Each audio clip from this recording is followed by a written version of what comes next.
आरहत वाङ्मय में कहा गया है, एवं ससंकप्प विकप्पनाशो संजायई समय मुवट्ठियस्य अत्थे असंकप्पय ओत ओसे पहीयई काम गुणेषु तन्हा। हमारे जीवन में आत्मा तो मूल तत्व है ही, आत्मा के साथ तीन चीजें और हैं, शरीर है, वाणी है और मन है। शरीर, वाणी और मन, ये तीन प्रवृत्ति के साधन हैं, कार्य करने के साधन हैं। शरीर के द्वारा चलना, खाना पीना और हाथ आदि से काम करना, यह प्रवृत्ति होती है। वाणी के द्वारा आदमी बोलता है, विचारों का आदान प्रदान भी भाषा वाणी के द्वारा होता है। और मन के द्वारा आदमी सोचता है, स्मृति कर लेता है, कल्पना करता है, योजना बनाता है। तो ये तीनों बड़े महत्वपूर्ण साधन हैं हमारे जीवन में। तारतम्य हो सकता है, कौन ज़्यादा महत्वपूर्ण है और कौन कम महत्वपूर्ण है। शरीर है तभी वाणी है, शरीर है तभी मन है। मन और वाणी के बिना तो कोई प्राणी रह सकता है, प्राणी होते भी हैं। तो कोई कहे शरीर तो नहीं रहेगा, तो फिर वाणी भी नहीं और मन भी नहीं। इसलिए मन, वचन और काया में संभवतः सबसे ज़्यादा महत्वपूर्ण है तो शरीर है। इधर वाणी का उपयोग होता है, वाणी भाषा के द्वारा हम अपनी अभिव्यक्ति कर सकते हैं। और मन का भी महत्व है, सोचना, कल्पना करना, यह मन के द्वारा होता है। मन हर प्राणी के पास इस रूप में नहीं होता। कितने प्राणी ऐसे हैं जिनके पास मन की शक्ति नहीं, मन नहीं होता। हमारे पास मन है, और भी कुछ प्राणियों के पास मन होता है। हम मन पर थोड़ा मनन करें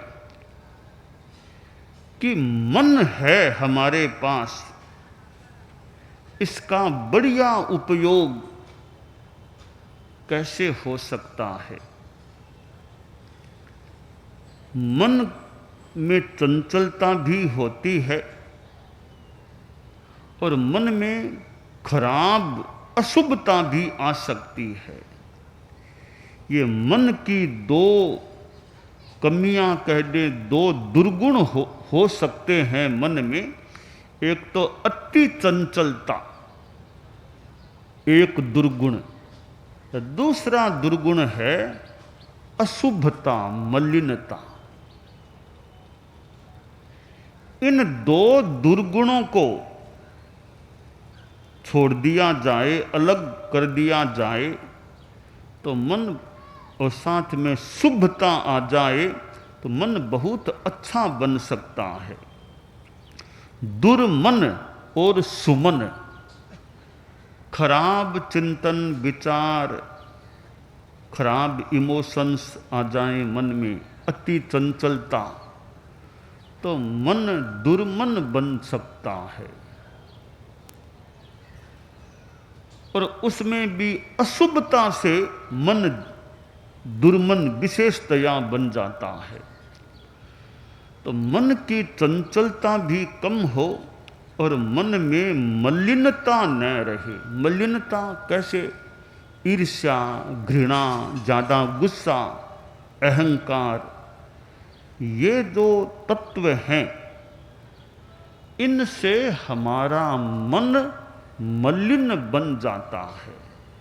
तो दो चीजें, चंचलता, वो भी अति चंचलता, और मलिनता, इन दो दुर्गुणों को या दो अवांछनीय तत्वों को हम कम करने का प्रयास करें। मन कैसे एकाग्र हो? विद्यार्थी पढ़ते हैं और कभी कभी अनुभव हो सकता है कि मन एकाग्र नहीं हो रहा है, कंसंट्रेशन नहीं हो रहा है। यह समस्या विद्यार्थी भी दूसरे जन भी अनुभव कर सकते हैं। तो इस चंचलता को कम किया जाए। योग ध्यान के प्रयोग जैसे लॉन्ग ब्रीदिंग, लंबा श्वास, और लक्ष्य बना लें कि मन को अभी मुझे इस चीज में लगाए रखना है। थोड़ा मन को समझा दें। जैसे अभी मुझे माला जपना है तो मन को समझा दें कि अभी मुझे माला जपना है, मुझे इसी में एकाग्र रहना है। तो मन को थोड़ा समझा दें, फिर लक्ष्य रखें, अभी विचार नहीं करना, तो अंतर पड़ सकता है। मन की चंचलता को कम करने के लिए तन की चंचलता को कम करना चाहिए। तन, शरीर, शरीर जितना स्थिर रहता है, शरीर में हलन चलन कम हो जाए, शरीर की स्थिरता रहे, तो शरीर की स्थिरता होने से मन की एकाग्रता भी बढ़ सकती है, चंचलता कम हो सकती है, ऐसा संभावित लग रहा है। प्रेक्षाध्यान परम पूज्य आचार्य श्री महाप्रज्ञ जी कराते थे, अब भी प्रेक्षाध्यान चलता है। तो प्रेक्षाध्यान में भी शरीर की स्थिरता की बात बताई गई है। शरीर को स्थिर रखो, प्रतिमा की भांति अडोल रखना, अडोल रखें। तो तन की चंचलता कम हो तो मन की चंचलता को कम होने में सहायता मिल सकती है। अभ्यास, प्रैक्टिस के द्वारा हम मन की चंचलता को कम करने का प्रयास कर सकते हैं।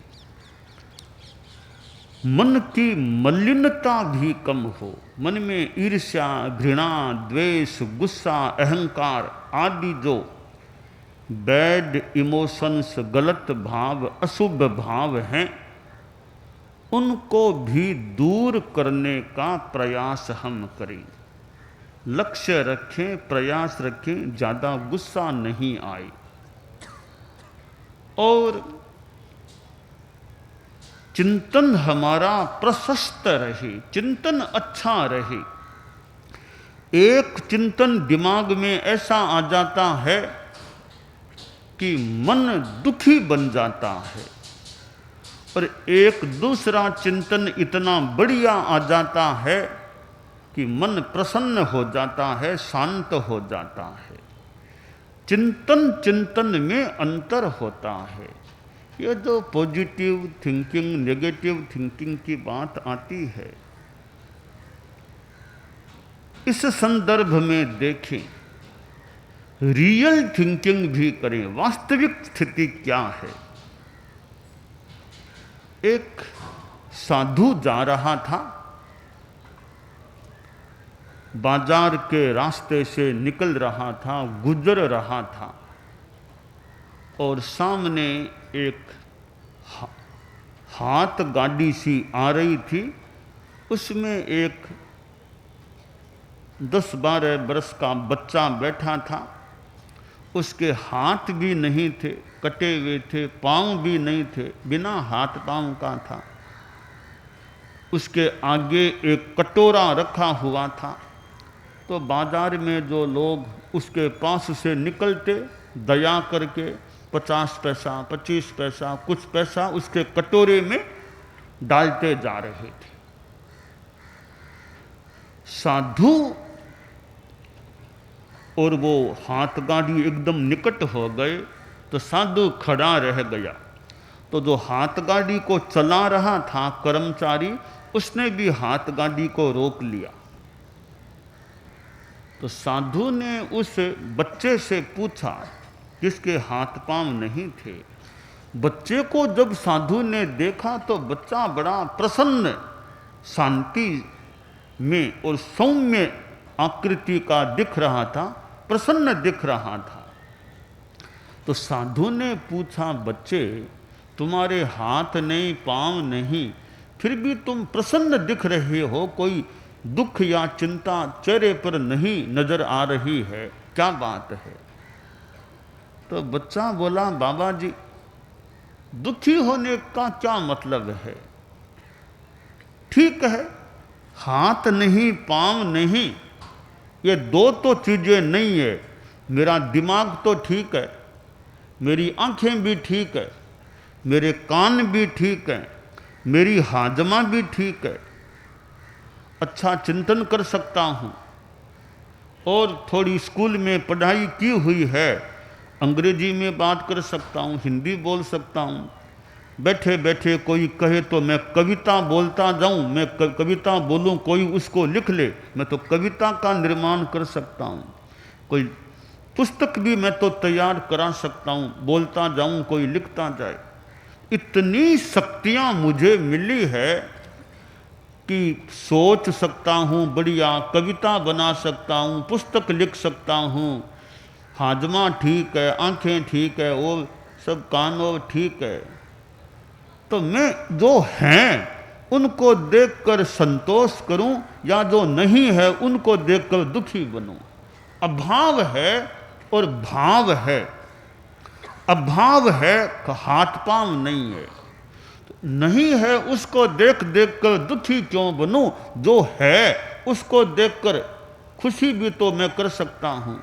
अब रही बात कि हाथ पांव नहीं है, तो बाबा जी ये कर्मवाद की बात आप लोग कहते हो भी कर्मों का फल भोगना पड़ता है, तो मैंने भी कोई पिछले जन्म में कभी कोई पाप किए होंगे, उनका फल भोग रहा हूं, तो मेरा तो वो कर्जा उतर रहा है, भार कम हो रहा है कर्मों का, अच्छी बात है, मेरे पाप का भार कम होता जा रहा है, तो मैं दुखी क्यों बनूं?